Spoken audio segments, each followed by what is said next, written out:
Youth అన్న concept పక్కెళ్ళిపోయారు. Telugu Desam పార్టీలో youth ఎవరు?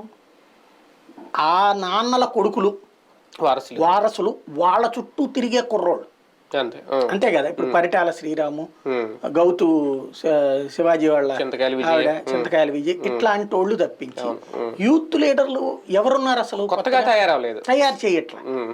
ఎందుకని? తయారు అయ్యారు వాళ్ళు, అయిన వాళ్ళకి ఏమైనా ఇచ్చారా? ఫర్ ఎగ్జాంపుల్ ఇప్పుడు ఐటీడీపీకి సంబంధించి చింతకాయల విజయ్ తీసే, అతను కాకుండా ఈ తన్నులు తిన్నటువంటి బ్రహ్మము ఇట్లాంటి వాడు ఉన్నాడు. వాళ్ళల్లో ఎవరిని ఎమ్మెల్యేలుగా తయారు చేశారు? రేపు పొద్దున ఇస్తే మళ్ళీ ఏ కార్పొరేషన్ ఇస్తాడు? కార్పొరేషన్ ఇస్తే ఏం ఎదుగుతాడు?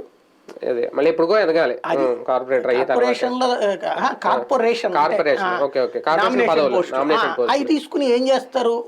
బల్బు వేసుకుని బొగ్గ బల్బు వేసుకుని తిరగాలి. అంతకు మించి ఏం ప్రయోజనం ఉంటుంది? ఇంకొకటి, బీసీ ఎస్సీ ఎస్టీ లీడర్లని అస్సలు నిర్లక్ష్యం చేస్తారు. మెయిన్ ప్రతి నియోజకవర్గంలో BC cell, SC cell, ST cell ఉంది కదా.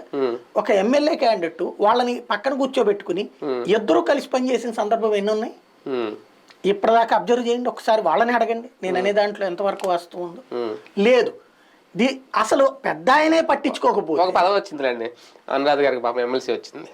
అదేది ఇది కదా వీటెట్లో దేంట్లో అది గత్యంతరం లేదు కాబట్టి ఇచ్చాక అది ఆవిడ అదృష్టం కొద్ది